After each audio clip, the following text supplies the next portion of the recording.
7장. 하나님의 행하시는 일을 보라.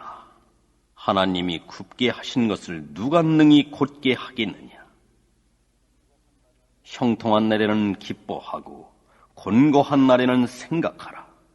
하나님이 이 두 가지를 병행하게 하사 사람으로 그 장래 일을 능히 헤아려 알지 못하게 하셨느니라. 우리의 인생은 순탄한 일만 있는 것이 아니라 공고한 일도 많아요. 그것은 그리스도인에게도 마찬가지입니다.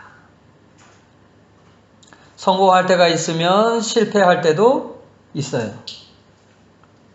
형통할 때가 있고 공고할 때가 있어요. 건강할 때가 있고 병들 때도 있어요. 그리고 환경에 따라서 감사할 일도 있지만 그렇지 않을 때도 있습니다.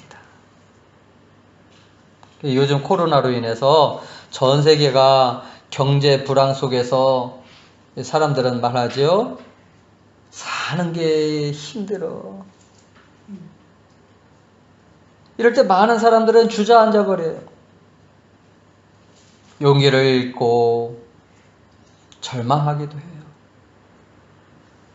또 어떤 사람들은 될 대로 되라는 식으로 그렇게 살아가는 것 같습니다. 하나님은 형통한 날과 공고한 날을 우리에게 주셨어요. 그렇다면 이 형통한 날과 공고한 날에 그리스도인들이 우리가 가져야 할 지혜는 무엇일까? 첫 번째로 형통한 날에는 기뻐하라. 14절 형통한 날에는 기뻐하고 곤고한 날에는 생각하라.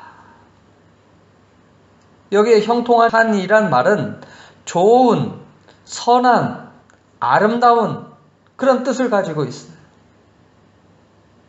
그러므로 형통한 날은 성공하며 기뻐하는 그런 날이요, 영광의 날을 의미하기도 해요. 이것은 하는 일마다 잘 되는 것을 의미해요. 또 육신적으로는 강건하고 사업이 잘 되고 영적으로 평안한 때를 말해요. 이러한 때에 우리가 가져야 할 지혜는 기뻐하라는 거예요. 기뻐하라. 어떤 분은 이렇게 생각할지 몰라요. 형통하니까 웃음이 나오고 행복을 느끼고 기뻐하는 것은 당연하지 않겠어요? 어떻게 슬퍼할 수 있겠어요? 그래요. 모든 사람이 형통하기를 원합니다. 그래서 사람들은 이것을 사모해요. 그러나 기뻐하라는 말씀은 하나님께서 베푸신 좋은 때를 이용하여 선한 일을 하라. 그런 말이에요. 건강할 때 주를 위해 시간을 들이고 헌신하며 살라는 말이에요. 평안할 때 그리스도를 위하여 하나님의 영광을 위하여 일할 수 있을 때 힘써 일하라는 의미예요.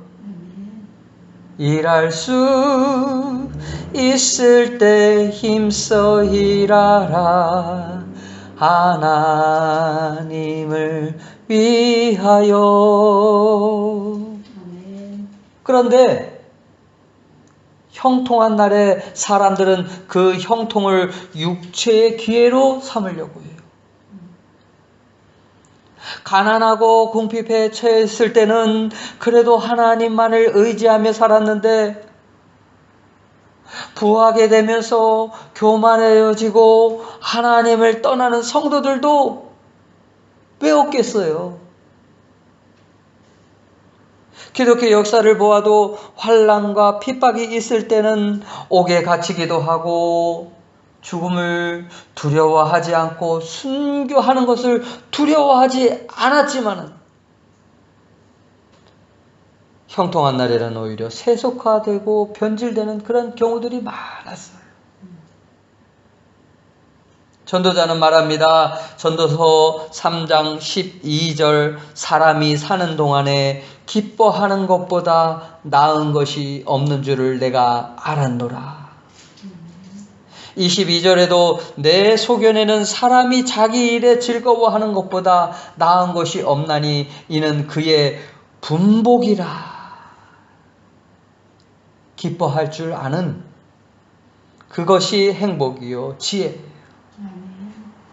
여기서 기쁨은 감사한다, 자족한다는 의미도 있습니다.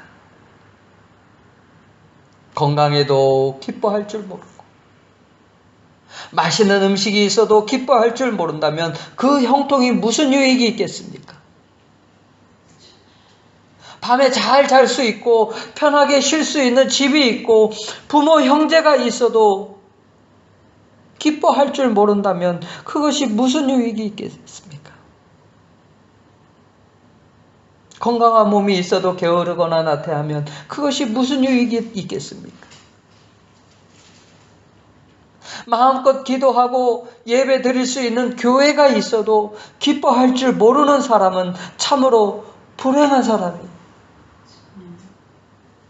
기쁨을 누릴 줄 아는 사람은 지혜로운 사람이에요. 행복한 사람이에요.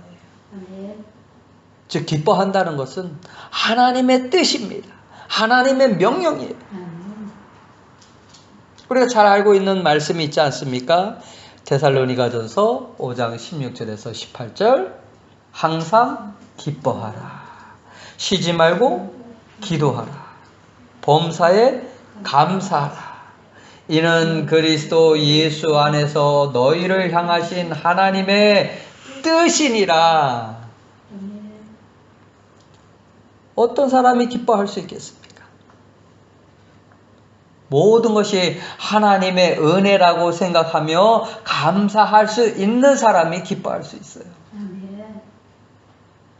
자신이 처한 환경에 자족할 줄 아는 그러한 겸손한 사람이 기뻐할 수 있어요.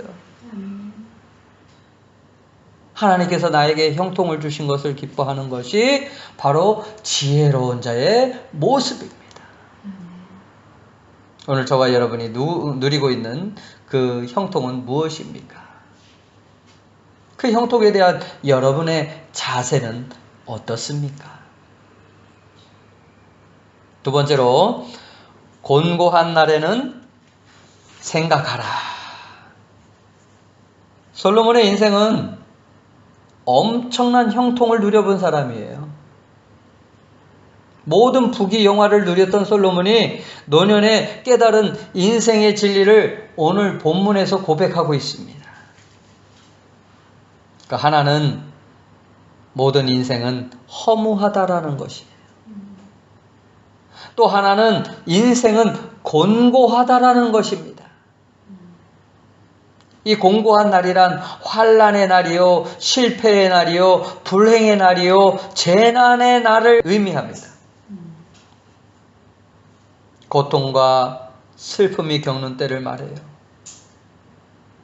병에 걸리는 일도 있습니다. 억울하게 매맞고 고난을 받을 수 있어요. 이런 곤고함은 부한 자나 가난한 자나 누구에게나 있을 수 있어요. 배고프면 배고픈 그 자체가 곤고해요.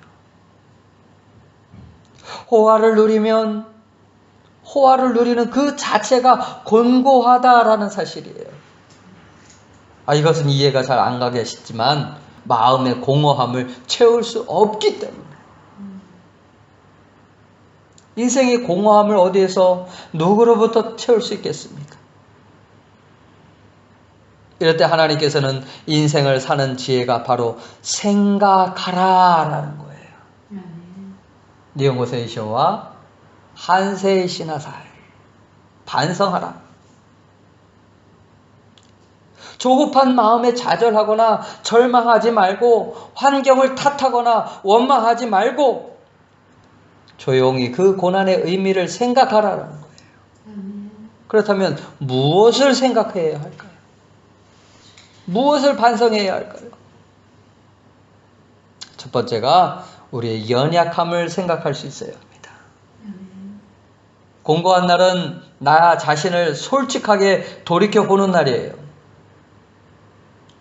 자신이 하나님 앞에 얼마나 연약한 존재인가를 깨닫고 하나님께 맡기며 쉬지 말고 기도하지 못했던 것을 생각하고 하나님의 말씀대로 선하고 부지런하게 살지 못했던 것을 생각할 수 있어야 돼요.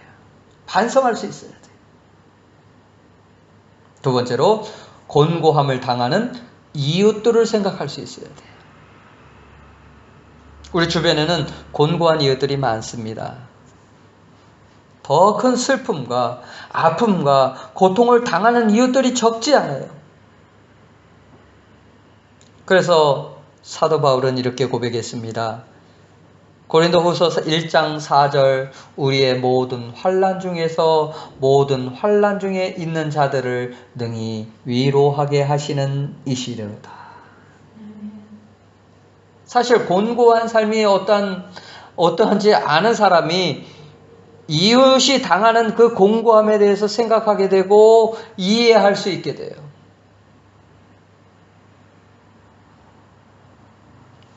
만약 곤고한 날에 나보다 더 곤고한 이웃들을 생각하고 이해하고 동정하고 사랑할 수 있다면 우리에게 주어졌던 그 곤고함은 행복이 될 수 있어요. 세 번째로 주님의 십자가를 생각할 수 있어야 합니다. 사도 바울은 고난당할 때 그것은 단순한 고난이 아니라 자기 몸으로 체험할 수 있는 그리스도의 고난이 어떠한가를 생각했습니다. 괴로움을 겪고 있는 나도 이렇게 힘이 드는데 예수님은 어떠하였을까? 이런 생각을 여러분은 해보신 적 있으세요? 곤고한 날은 예수님을 깊이 생각하라는 말입니다.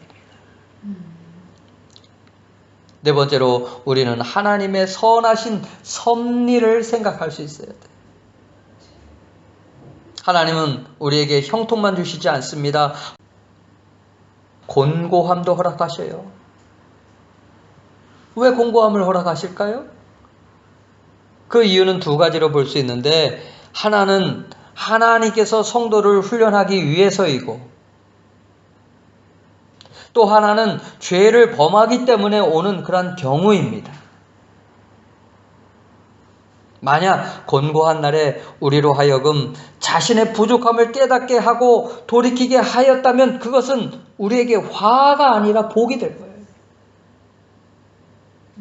하나님의 섭리가 우리에게도 나타나고 있다는 그런 증거예요. 배가 자초되어서 한 사람만 이렇게 살아남을 수 있게 되었다고 합니다. 그 사람은 작은 무인도에 떠내려와서 힘든 시간을 보내고 있었습니다. 하나님께 살려달라고 열심히 외쳤고 다른 배가 보이지 않을까 날마다 지켜보았지만 아무 소용이 없었다고 해요. 오두막 집을 짓고 조금씩 섬에 정착해 가고 있는데 어느 날 원인을 알 수 없는 그런 불 때문에 그 오두막마저 다 태우고 말아요. 하나님, 저에게 왜 이렇게 하십니까? 원망과 낙심 가운데 있었습니다. 그런데 다음날 배 한 척이 다가와요. 이 사람은 무사히 구조를 받을 수 있었습니다. 꿈만 같았습니다. 어떻게 나를 발견할 수 있었을까? 그래서 물어보았어요. 그때 선장은 이렇게 말합니다. 당신이 나에게 보낸 그 연기를 보았기 때문입니다. 우리의 삶에 일어나는 모든 일들은 하나님의 섭리 속에 있다는 말씀이에요. 즉 하나님께서 형통함을 주시는 것도 곤고함을 주시는 것도 하나님의 섭리 가운데 있다는 거예요. 우리는 곤고한 날에 하나님을 배울 수 있게 됩니다. 하나님을 찾게 돼요. 곤고할 때 오히려 하나님을 만나게 되는 길이 열리게 됩니다. 고난을 통해서 우리가 얻을 수 있는 그 유익은 철저하게 하나님과의 관계에서 얻어진다고 하는 사실이에요. 공고한 날에 어떤 지혜가 필요합니까? 공고한 날도 하나님이 허락하셨다고 생각하는 것이 바로 지혜. 우리는 흔히 형통할 때는 하나님이 주셨다고 생각을 하지만 공고할 때는 하나님이 주셨다고 생각하지 않아요. 그런데 아니에요. 본문에서도 살펴본 바와 같이 곤고도 하나님께서 주신 거예요.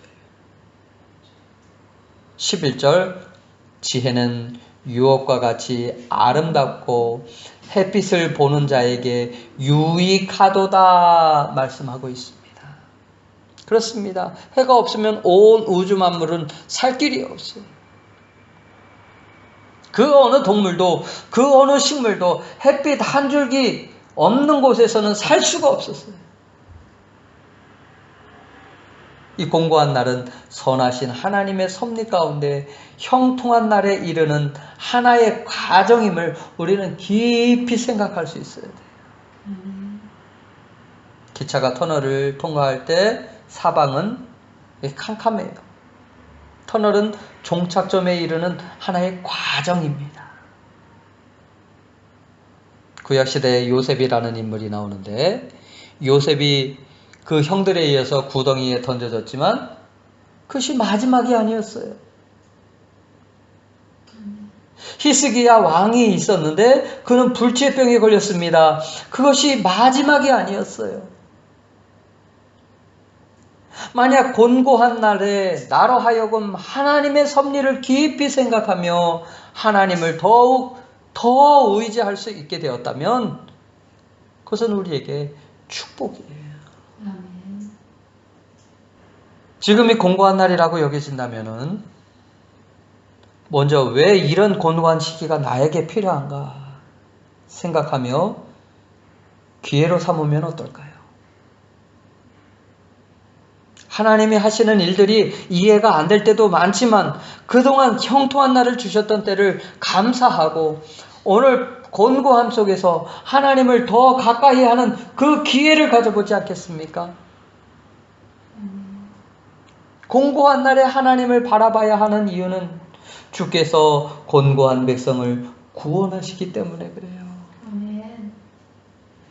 곤고함은 괴로움을 더하려고 하는 것이 아니라 우리에게 창조주 하나님이 있음을 알게 하시고 좋은 신앙의 열매를 맺어갈 수 있도록 하려는 하나님의 지혜입니다. 그러므로 우리에게 곤고한 삶이 계속된다 해도 낙심하지 마시고 하나님을 바라보며 우리의 신앙의 모습이 어떠해야 할지 생각하는 저와 여러분이 될 수 있기를 바랍니다. 아멘. 세 번째로 두 가지를 병행하게 하사. 하나님은 우리의 삶 속에 낮과 밤을 주시고 형통한 날과 곤고한 날을 병행하게 하셨어요. 하나님은 형통한 날만 주시지 않고 가끔은 곤고한 때를 주셔서 서럽게도 하시고 밤잠을 설치게 하기도 하시고 눈물을 흘리게 하여 자신을 세밀하게 살피고 반성하게 하시고